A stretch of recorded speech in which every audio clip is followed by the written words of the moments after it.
Hallelujah. लूका 7 उसकी 11 से 17 आयत को मैं पढ़ूंगा और आप स्क्रीन पर भी उसे देख सकते हैं। थोड़े दिन बाद वह नाइन नामक एक नगर को गया और उसके चेले और उसकी बड़ी भीड़ उसके साथ जा रही थी। जब वह नगर के फाटक के पास पहुंचा तो देखो, लोग एक मुर्दे को बाहर लिए जा रहे थे, जो अपनी मां का एक लौता पुत्र था और वह विधवा थी, और नगर के बहुत से लोग उसके साथ थे। उसे देखकर प्रभु को तरस आया और उसने कहा, मत रो। और उसके पास जाकर अर्थी को छुआ और उठाने वाले ठहर गए। तब उसने कहा, हे जवान, मैं तुझसे कहता हूं, उठ। तब वह मुर्दा उठ बैठा और बोलने लगा। उसने उसे उसकी मां को सौंप दिया। इससे सब पर बड़ा भय छा गया और वो परमेश्वर की बढ़ाई करके कहने लगे, हमारे बीच में एक बड़ा भविष्यद्वक्ता उठा है और परमेश्वर ने अपने लोगों पर कृपा दृष्टि की है। और उसके विषय में ये बात सारे यहूदिया और आसपास के सारे देश में फैल गई। ये वचन का पढ़ा सुना माना जाना आपकी बरकत का कारण हो यीशु मसीह के नाम में। यीशु मसीह बाइबल कहती है, नाइन नामक एक नगर को गए और वहां गेट से जब वो अंदर जा रहे थे तो एक मुर्दे को लोग बाहर लेके आ रहे थे। अपनी मां का वो एक लौता था और वह विधवा थी और नगर के बहुत से लोग उसके साथ थे। बाइबल कहती है, क्यों जीसस क्राइस्ट दुनिया में आए। ये सारी चीजें जितनी बाइबल में लिखी हैं, इनका एक महत्व है। नाइन नगर का मतलब है, नाइन का मतलब है NAIN।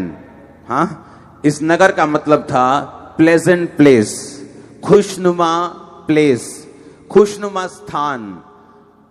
जैसे हम पहाड़ों में जाते हैं और बोलते हैं बड़ा खुशनुमा स्थान है, बड़ा अच्छा फील हो रहा है।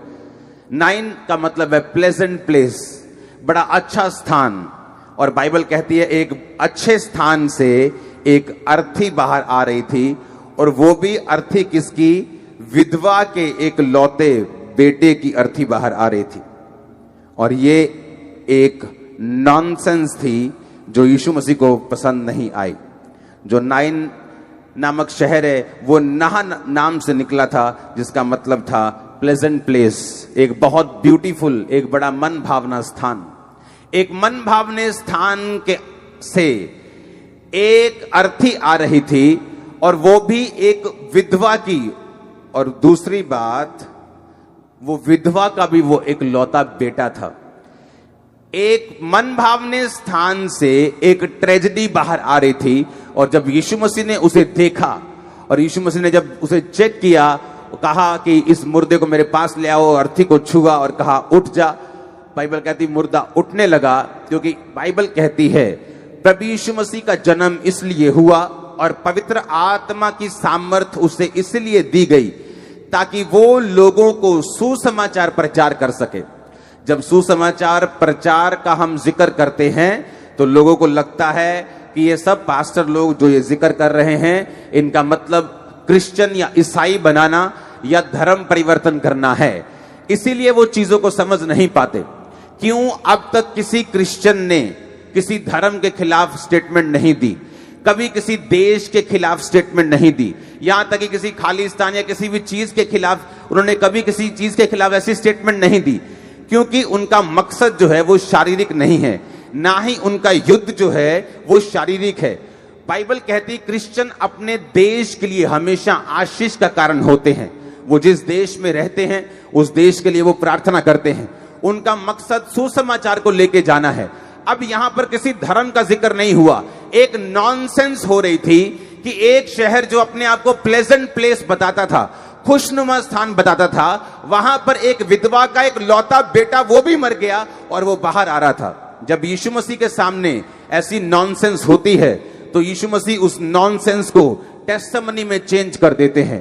तो यीशु मसीह ने जब देखा कि नाइन नगर से, खुशनुमा नगर से एक विधवा के एक लौते बेटे की लाश बाहर आ रही है, ये मैं होने नहीं दे सकता। और बाइबल कहती जब उसने अर्थी को छुआ और कहा, उठ जा, अराइज, तो बाइबल कहती मुर्दा उठ गया और बोलने लगा और सब पर बड़ा भय छा गया। ये करने के लिए प्रभु यीशु मसीह आए थे। जो यहां पर यीशु मसीह ने किया, आपकी नॉनसेंस को खत्म करने के लिए। कि नाम क्या है? नाम है अमीर दास, लेकिन घर में इतनी गरीबी है कि रोटी खाने के लिए भी पैसा नहीं। नाम क्या है? नाम है जी बंदर ठेकेदार, पर दिहाड़ी तक को काम नहीं है। नाम क्या है? नाम जो भी है, जिंदगी नाम के उलट हो चुकी है। नाम कुछ भी है, जिंदगी नाम के बिल्कुल खिलाफ हो चुकी। जो नाम बंदे का है, जिंदगी उसके टोटल खिलाफ, उसके रिजल्ट लाइफ के टोटल खिलाफ चल रहे हैं। ये खत्म करने के लिए प्रभु यीशु मसीह दुनिया में आए। इसलिए उसने कहा, यहोवा ने मेरा अभिषेक किया है ताकि मैं लंगड़ों को चलाने का, मुर्दों को जिलाने का, कुचलों हुओं को छुड़ाने का सुसमाचार प्रचार कर सकूं और उन्हें छुड़ा सकूं। यही करने के लिए प्रभु यीशु मसीह आपकी लाइफ में आए। मेरी लाइफ में एक नॉनसेंस थी क्या कि जवान लेकिन नशों में, मेंटली अपसेट, मेंटली अटैक के दौरे पड़ते हैं। वैसे जवान एक शैतान का ये एक नॉनसेंस थी। हाँ, वैसे शादीशुदा लेकिन उस बहन के बच्चे नहीं हो रहे, गर्भ में रसौलियां हैं। जबकि परमेश्वर कहता है इंसान को, बी मल्टीप्लाई, बी फ्रूटफुल। जब परमेश्वर ने आदम और हवा को बनाया तो क्या बोला? फूलो, फलो और पृथ्वी भर में भर जाओ। ये खुदा की इच्छा है कि हम फूले और फले और पृथ्वी में भरें। लेकिन शैतान की इच्छा यह है कि वो मारे और घात करे और नष्ट करे आपके गर्भ को, आपके फल को, आपके फाइनेंस को। कि बंदा तो बहुत पढ़ा लिखा है जी, उसने जो बीएड की है जी, उसने तो पीएचडी की है, पर अभी भी जॉब के लिए ट्राई कर रहा है। ये एक नॉनसेंस है। और बाइबल कहती है दुनिया पे कोई भी जन आपकी नॉनसेंस खत्म नहीं कर सकता।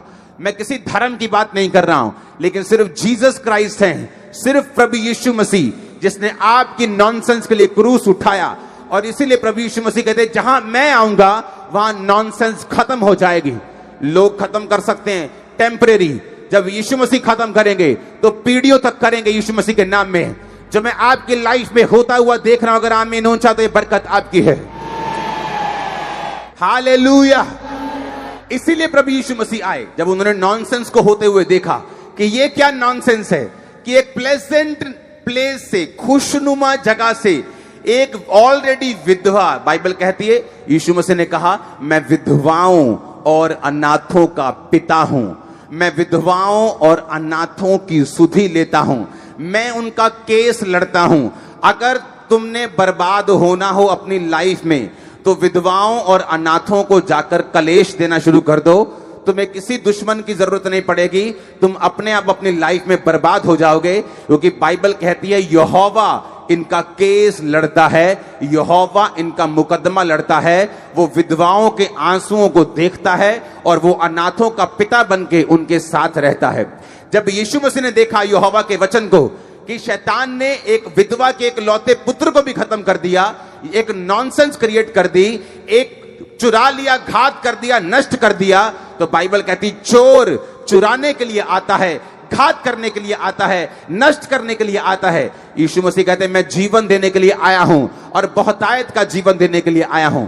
सिर्फ यीशु मसीह ने उस मुर्दे को जिंदा ही नहीं किया होगा, अगर उसके अंदर पाप भी होंगे, उसके अंदर नशा भी होगा, अगर व्यभिचार भी होगा, वो भी उसने खत्म किया होगा, विधवा की कमियों को भी खत्म किया होगा। जीवन तो दिया ही होगा, बहुतायत का जीवन दिया होगा। जब वो जी उठा होगा, पाप के खत्म होने के कारण अब वो फाइनेंशियली भी ब्लेस्ड होगा। जिस कारण उसकी मौत हुई, वो बीमारी हो या कुछ भी हो, वो भी उसकी जिंदगी से चली गई होगी। इसीलिए प्रभु यीशु मसीह ने कहा जब मैं आया, मैं तुम्हें जीवन देने के लिए आया और बहुतायत का जीवन देने के लिए आया।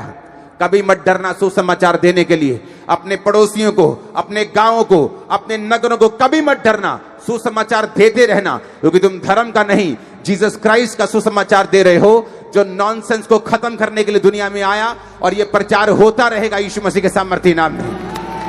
हालेलुया। ऐसा नहीं हो सकता कि यीशु मसीह नॉनसेंस को देखते रहें और कुछ ना करें और बोल दें कि नहीं, तुमने कुछ ऐसे कर्म किए इसलिए तुम नॉनसेंस को सह रहे हो। बाइबल ऐसे कर्मों को नहीं मानती। बाइबल कहती है मांगो तो दिया जाएगा। बाइबल कहती है तुम जीवित परमेश्वर की संतान हो, तुम मांगोगे तो परमेश्वर देगा, तुम खटखटाओगे तो परमेश्वर खोल देगा, तुम ढूंढोगे तो तुम्हें मिल जाएगा। जो कुछ तुम मेरे नाम के लिए मेरे पिता से मांगोगे, मेरा पिता तुम्हें देगा। आमीन। इसलिए जब एक सिस्टर चर्च में आती है, क्योंकि परमेश्वर ने तो उसे फ्रूटफुल होने के लिए बोला है, लेकिन शादी के बाद भी बेबी नहीं, ये एक नॉनसेंस है। आप उस नॉनसेंस के खिलाफ लड़ते हैं, आप प्रार्थना करते हैं, जीसस क्राइस्ट को बोलते हैं मेरी जिंदगी में आइए और इस नॉनसेंस को खत्म करिए। आप एक वेल टैलेंटेड मैन हैं, आदमी हैं, लेकिन आपका बिजनेस सेट नहीं, आपसे कम टैलेंटेड लोग सेट हैं, आप सेट नहीं, ये एक नॉनसेंस है। जब नॉनसेंस आपकी फैमिली में हो, जब घर के जवान लोग जिन्होंने अगुवाई करनी है, आपके घर का खर्चा उठाना है, घर से सिलेंडर चोरी करने लगे नशे के लिए, ये एक नॉनसेंस है। और बाइबल कहती है नॉनसेंस को खत्म करने में एक्सपर्ट हैं यीशु मसीह, इसके एक्सपर्ट हैं वो।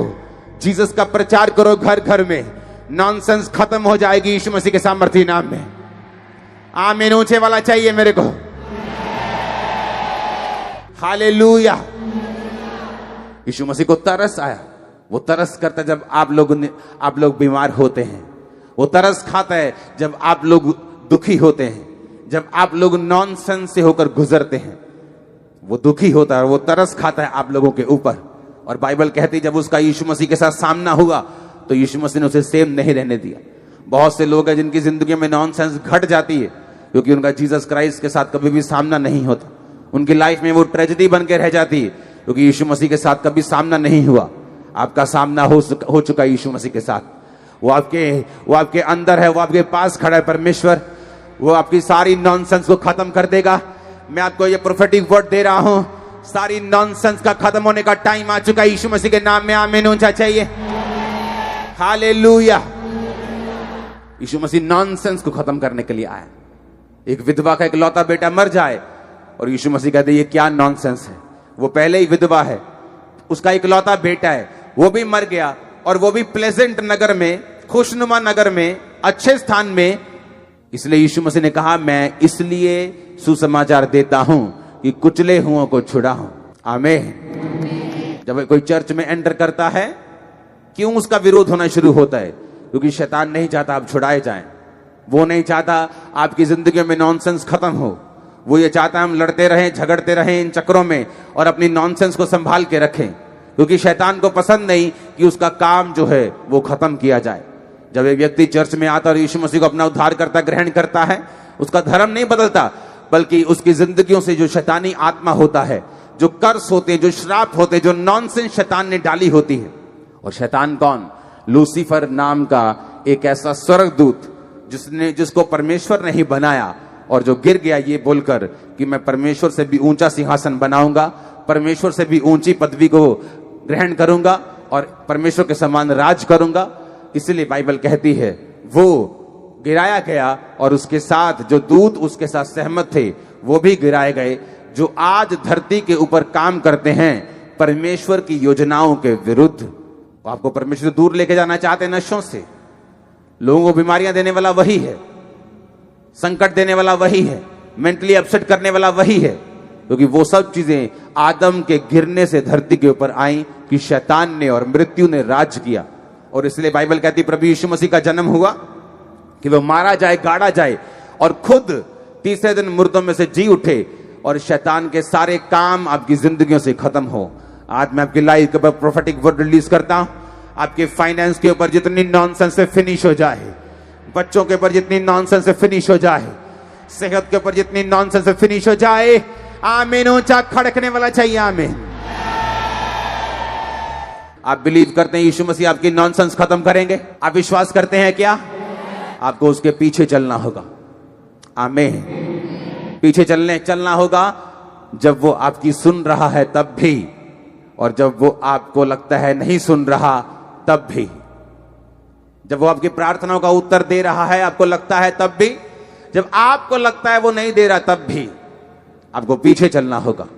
ऐसी टेस्टिमनी से हमें सीख लेने की जरूरत है।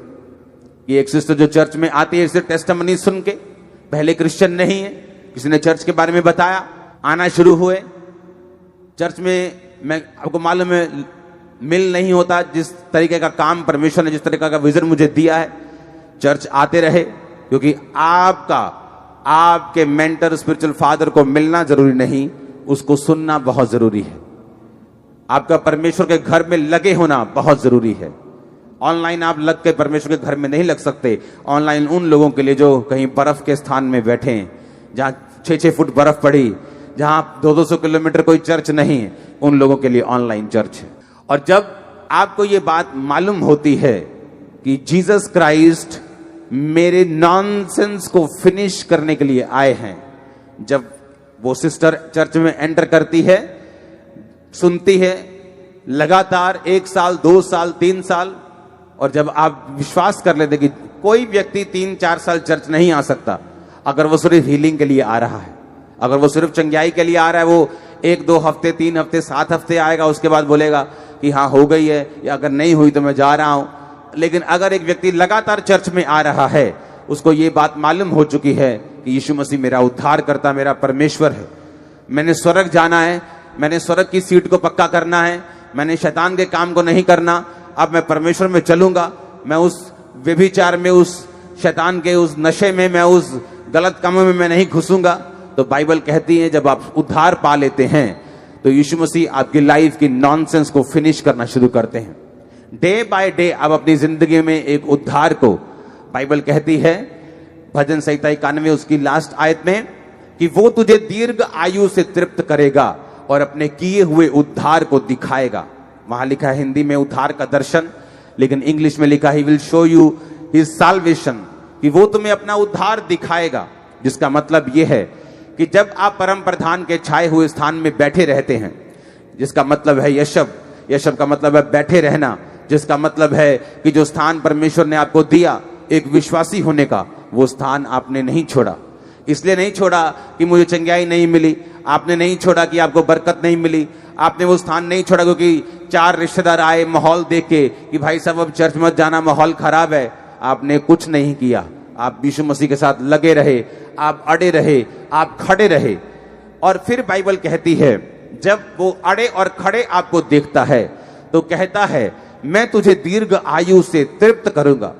सिर्फ दीर्घ आयु नहीं दूंगा, मैंने लोगों को देखा है 90 साल की उम्र में भी बुजुर्गों को गालियां निकालते हुए, हर टाइम कलपते हुए, हर टाइम गालियां, हर टाइम कलपते हुए, हर टाइम झिकझिक झिकझिक, गाली गलोच, चिढ़ना, कल्पना, क्योंकि वो परमेश्वर की ओर से नहीं है। परमेश्वर कहता है मैं तुम्हें दीर्घ आयु से तृप्त करूंगा। जब परमेश्वर आपको दीर्घ आयु देगा, वो तृप्ति से भरी हुई होगी, संतुष्टि से भरी हुई होगी, आशीष से भरी हुई होगी। और कहता है I will show you my salvation, कि मैं तुम्हें अपना उद्धार दिखाऊंगा। मैं तेरे उद्धार का मतलब मैंने आपको बताया था, उद्धार का मतलब सिर्फ आत्मिक मुक्ति नहीं है। अगर सिर्फ आत्मिक मुक्ति देना परमेश्वर का काम होता तो बाइबल के अनुसार फिर वो आता और सिर्फ अपना लहू बहाकर चला जाता और उसके लहू से हम मुक्ति को पाते। लेकिन उसके सिर के कांटों का ताज इसलिए डाला गया कि हम डिप्रेशन से फ्री हों, उसको कोड़े इसलिए पड़े, बाइबल कहती है उसके मार खाने से, ताकि हम चंगे हो सके।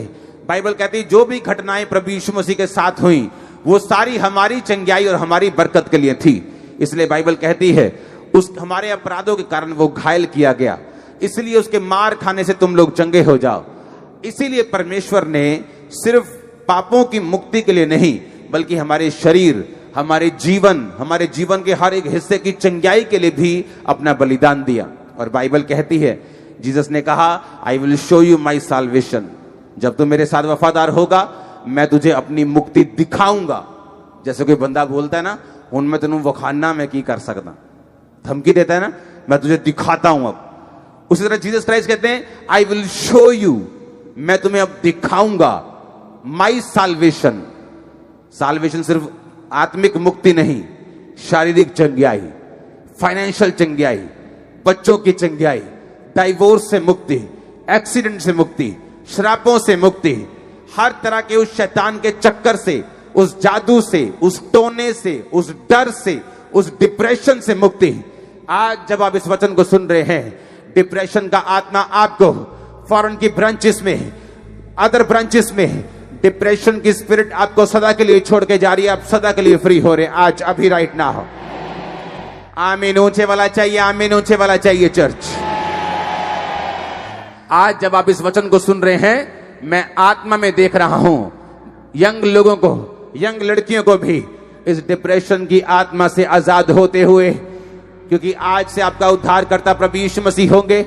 आप उसके साथ समय को बिताएंगे और आप इस दुष्ट आत्मा से मुक्त हैं। आमीन बोलिए और रिसीव करिए और फ्री हो जाइए। I will show you my salvation. ये परमेश्वर की, जैसे कोई धमकी देता तो ये परमेश्वर की एक कहते हैं ना, एक चैलेंज है तुमको, कि जब तू मेरे छाए हुए स्थान में बैठा रहेगा, तब भी जब बारिश हो, जब मौसम खराब हो, जब माहौल सही हो, जब माहौल खराब हो, जब कोरोना हो, जब कोरोना ना हो, विरोध हो, जब विरोध ना हो। हालेलुया। ऐसे बहुत सारे देश हैं जहां जिसकी एग्जाम्पल हम ले सकते हैं। बहुत सारे ऐसे देश, अगर आप चाइना में जाएं तो वहां पे क्रिश्चियनिटी तक बहुत विरोध हुआ, आज भी वहां पे विरोध होता है, और लोग सुबह 5 बजे गुफाओं में इकट्ठे होते हैं, 3 बजे 4 बजे मीटिंग करने के लिए। और 2030 से पहले अमेरिका से भी ज्यादा मसीही लोग चाइना में होंगे। अगर हम अपने पड़ोसी देशों की बात करें, पाकिस्तान की बात करें, तो पिछले अगर आप 10 साल देखेंगे तो बहुत सताव था उनके ऊपर, चर्चों पे अटैक होते थे, सताव होता था। अगर आप अब वहां पे चेक करें तो हजारों लाखों लोगों के क्रूसेड्स होते हैं रोज वहां पे, क्योंकि ये धर्म नहीं, लोगों को मालूम हुआ ये जीवन बदलना है। और जब एक देश के लोगों का जीवन बदलता है तो देश को ही फायदा होता है। जब नशे खत्म होते हैं, अपराध खत्म होते हैं। एक ऐसा व्यक्ति जिसने कत्ल कर दिया, खून कर दिया, और जब खून किया तो उसके बाद वो जेल में चला गया। जब जेल में गया तो उसके घर वालों ने उसे प्रीच किया कि हम यीशु मसीह के बारे में, उनको, उसकी फैमिली को थोड़ा थोड़ा पता था, उसके रिश्तेदार प्रभु में थे। जब उसको प्रीच किया गया, उसको बताया गया कि प्रभु यीशु मसीह जीवन बदलते हैं और तुझे जीवन बदलना है, और उसने जेल में परमेश्वर को ग्रहण किया। और जब वो पैरोल के ऊपर बाहर आया, वो जो मर्डर करके अंदर गया था वो मुझे मिल के गया। आज वो पास्टर है, शायद सेवा करता है जेल के अंदर। एक मर्डरर था, जो कत्ल करने वाला था। और ऐसा व्यक्ति था, वो इतना लंबा चौड़ा, वो कद का मुझसे भी शायद एक आध इंच लंबा है। वो कत्ल करने के लिए सोचते रहे, देखा अच्छा नहीं मिलती, ठा चल, तेरी तेरी तेरी तेरी ठा चल, ऐसे कत्ल करता था वो। और जब जेल के अंदर गया, वचन सुना, आज वो फॉलो करता है। शायद अभी भी मुझे जेल में देख रहा हो मीटिंग को, और वहां पे मीटिंग्स चलती हैं। कितनी जेल्स हैं जहां पे लोगों ने यीशु मसीह के वचन को ग्रहण किया। अब जब वो बाहर आते हैं, वो अब गैंगस्टर नहीं है, अब वो कत्ल करने वाले नहीं हैं, क्योंकि एक कत्ल करने वाले के ऊपर और उसके परिवार के ऊपर कई तरह की श्राप रहते हैं, कई तरह की चीजें शैतान करता है उनकी लाइफ में। और जब परमेश्वर उनको सेव करता है, क्योंकि खुदाबंद उनसे प्यार करता है, वो पापियों से नफरत करने के लिए नहीं आया, वो उनसे प्यार करने के लिए आया। और जब वो व्यक्ति मुझे मिल के गया और उसने मुझे बताया कि किस तरह जेल में मैंने वचन को सुना और मैंने ऑनलाइन फॉलो किया चर्च को, और आज परमेश्वर ने मुझे छुटकारा दिया, आज मैं सुधर चुका हूं, और कभी कभी वो जो जेल से बाहर आता है मुझे मिल के जाता है। इस तरह से परमेश्वर जेलों में भी काम कर रहा है, क्योंकि वो नॉनसेंस खत्म करने के लिए आया। जवानों का ये काम नहीं है, हमारा काम मारना नहीं, बचाना है। कोई खुदा ने आपको बचाने के लिए पैदा किया है। आप प्रॉब्लम सॉल्वर हैं, प्रॉब्लम क्रिएटर नहीं। आमीन। और इसी तरह से ही यो कहता है, मैं तुझे अपनी साल्वेशन दिखाऊंगा। तेरे पति की जिंदगी में मैं साल्वेशन दिखाऊंगा, तेरे फाइनेंस में मैं मुक्ति को दिखाऊंगा, तेरे घर में मैं मुक्ति को दिखाऊंगा, तेरे शरीर में मैं मुक्ति को दिखाऊंगा। वो दिखाने वाला आपकी लाइफ में, अगर आमीन हो चाहे चर्च। Hallelujah, hallelujah. आप मेरी बात को सुन रहे हैं कि नहीं, समझ रहे हैं कि नहीं? क्यों प्रभु यीशु मसीह आए? ताकि वो नॉनसेंस खत्म कर सके। एक व्यक्ति का नशे में जाना एक नॉनसेंस है। जिस टाइम उसको फैमिली को सपोर्ट करना है, फैमिली के सिलेंडर और फैमिली के बर्तनों को वो बेच रहा है और फैमिली से डिमांड कर रहा है, अपने क्रेडिट कार्ड से पैसे खर्च के नशा कर रहा है, ये एक नॉनसेंस है। और इसी नॉनसेंस को शैतान आपकी लाइफ में देता है, और प्रभु यीशु मसीह इसी नॉनसेंस को खत्म करने के लिए आए। आमीन। और जब हम यीशु मसीह को फॉलो करते हैं, वो जोश जोश में हमारे नशों को नहीं छुड़वाता, वो उसकी तोड़ को खत्म करता है, वो हमारे विवेक को शुद्ध करता है। आमीन। अगर उसने हमें नशों से छुड़ाया, वो हमें पेशेंस भी देता है, अपने जैसा स्वभाव भी देता है। हालेलुया। उसने कहा, मैं तुम्हें अपनी साल्वेशन दिखाऊंगा। साल्वेशन मतलब तुम्हारे घर में भी वो आएगी, तुम्हारे जॉब में वो होगी, तुम फेवर को देखोगे, सब तरफ परमेश्वर तुम्हें अपने उद्धार को दिखाएगा, जब तुम परमेश्वर में अड़े और खड़े रहोगे, जब तुम परमेश्वर के साथ वफादार रहोगे तो। हालेलुया। इसलिए यीशु मसीह ने कहा, अपने अपने उद्धार के विषय में कार्य करते रहो, अपने अपने उद्धार के लिए कार्य करते रहो। आप बोलोगे मेरा उद्धार हो चुका, मैंने बपतिस्मा ले लिया, मैंने तौबा कर ली है, अब मैं उद्धार के बारे में क्या काम करूं? जीसस क्राइस्ट कहते एक बार बपतिस्मा ले लिया और तौबा कर ली, अब उस जो उद्धार तुमने पाया है उस उद्धार में भी काम करते रहना है, उस पवित्रताई को मेंटेन रखना है, उस प्रार्थना को मेंटेन रखना है, उन रोजों को मेंटेन रखना है, उस उद्धार के कार्य को करते रहना है, लोगों को प्रीच करना है, लोगों को परमेश्वर के बारे में बताना है, नशों से छुड़ाना है, बीमारियों से आजाद करना है। जब तुम दूसरों की जिंदगी में काम करते हो, मैंने लोगों को देखा है, इजराइल जो कौम थी मूसा के टाइम के ऊपर, जब मूसा उन्हें छुड़ाने के लिए गया और मूसा ने एक मिस्री को मार दिया ये सोचकर कि इजराइली लोग मेरा आदर करेंगे कि मैं इब्री हूं और मैंने देखो मिस्री को मार दिया। और आप जानते हैं जब अगले दिन दो इब्री लड़ रहे थे तो मूसा जाके बोलता है कि आपस में क्यों लड़ रहे हो? वो कहते तुझे हम पर किसने न्याय नियुक्त किया है? इजराइल कौम की एक आदत थी अपने सेवियर के साथ लड़ने की, और ये आदत आज भी मौजूद है। इजरायली कौम के अंदर एक आदत थी, अपने सेवियर के साथ वो लड़ पड़ते थे। पहले मूसा के साथ वो लड़े और मूसा को जाना पड़ा और फिर 40 साल बाद आना पड़ा और फिर लड़ने लगे, अब तेरी बात नहीं सुनेंगे। फिर वो यीशु मसीह के साथ लड़े। आज वो अनॉइंटेड लोगों के साथ लड़ते हैं और जो उनके सेवियर होते हैं उन्हीं को बोलते हैं नहीं, हमें इसकी अगुवाई नहीं चाहिए। मैं ऐसे लोगों को पूरी दुनिया से बुला रहा था जो आकर लोगों की अलग अलग दिशा में अगुवाई करें। बोलते नहीं, पास्ट में इसने ये गुनाह किया था। जीसस क्राइस्ट उस गुनाह को चाहे याद भी ना हो उसको, और परमेश्वर ने उस बंदे को ब्लेस किया हो, लेकिन कौम कहती है कि उस बंदे ने पास्ट में फलाना गुनाह किया था। इजरायली कौम की ये मूर्खता पहले भी थी और आज भी कहीं कहीं वो कर लेते हैं, और मोस्टली वो उन लोगों के साथ फाइट करते हैं जो उनके सेवियर होते हैं। इसीलिए जो ये सेवकाई में मैं कर पाया सब नहीं कर पाए, क्योंकि जो मैं देख सकता हूं वो आप लोग नहीं देख पाए। हर बंदा एलन मस्क नहीं बना, हर बंदा बिल गेट नहीं है। क्यों? जो वो देख पाए वो आप नहीं देख पाए। फेसबुक ने देखा, कोई सोशल साइट नहीं है, कोई सोशल मीडिया नहीं है जहां पर लोग अपनी सोशल चीजों को, अपनी फोटोज को, अपने बर्थडेज को डालकर सेलिब्रेट कर सके, लोग देख सके।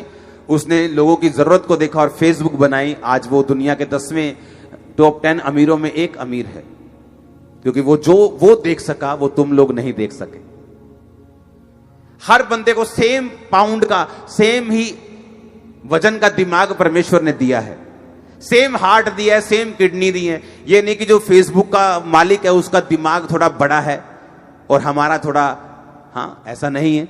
लेकिन जो वो देख सका वो तुम नहीं देख सके। जब एक व्यक्ति आपकी अगुवाई करता है और वो अपनी सब दिशाओं में कामयाब है, क्योंकि वो देख सका जो तुम लोग नहीं देख सके, तुम नहीं कर सके। इसीलिए अब जब वो डिसीजन, अगर मैं कोई डिसीजन ले रहा हूं, क्योंकि मैं जो अब देख पा रहा हूं वो तुम लोग अभी भी नहीं देख पा रहे हो, पर फ्यूचर में तुम लोग समझोगे कि मैंने जो देखा था वो सही देखा था। ये मुहावरों की बातें हैं, वही लोग समझेंगे जो समझेंगे। हालेलुया। और मैंने देखा है जो सेवियर होते हैं उन्हीं से कौम लड़ती है, क्योंकि शैतान सेवियर लोगों से, बचाने वाले लोगों से, अगुए लोगों से, जो रियल में अगुए होते हैं उनसे वो नफरत करते हैं। आज मैं वो कर पा रहा हूं जो तुम नहीं कर सके, क्योंकि मैं वो देख पाया जो तुम नहीं देख पाए। बात देखने की है, बात समझने की है कि परमेश्वर क्या चाहता है और आगे क्या है। और मैं आगे देख पा रहा हूं, इसलिए मैं उन चीजों को कर रहा हूं। और तुम लोग पहले भी कुछ नहीं कर पाए थे क्योंकि तुम वो देख नहीं पाए थे। इसलिए आज तुमको उन लोगों को देखना चाहिए और सुनना चाहिए और फॉलो करना चाहिए जो देख सकते हैं, जिन्होंने अपनी सेवकाइयों से प्रूफ किया है कि वो देखने वाले लोग हैं, अंधे नहीं। हालेलुया। और मसीह कौम पहले मूसा से लड़ी, जीसस से लड़ी, नबियों से लड़ी, कभी प्रेरितों से लड़ी, आज भी लड़ती है और लड़ती रहेगी, क्योंकि सेवियर्स के साथ लड़ने की इनकी पुरानी आदत है। तारीफ करो जोर से खुदाबंद की। इसीलिए जब परमेश्वर आपको खड़ा करता है, जब वो एक जन को खड़ा करता है, जब वो एक प्रेरित को खड़ा करता है, एक दास को खड़ा करता है, तो हमें सिर्फ उसकी सुनना है, क्योंकि वो जो देख पा रहा है वो तुम लोग नहीं देख पा रहे। जिस पहाड़ पर खड़ा होकर वो देख रहा है, वो दूर देख रहा है, तुम नीचे जमीन पर खड़े हो, तुम्हें दिख नहीं रहा। फ्यूचर में क्या होने जा रहा है तुम्हें दिख नहीं रहा। तुम्हारी तैयारी उस हिसाब से नहीं है, लेकिन हमारी तैयारी उसी हिसाब से है। हालेलुया।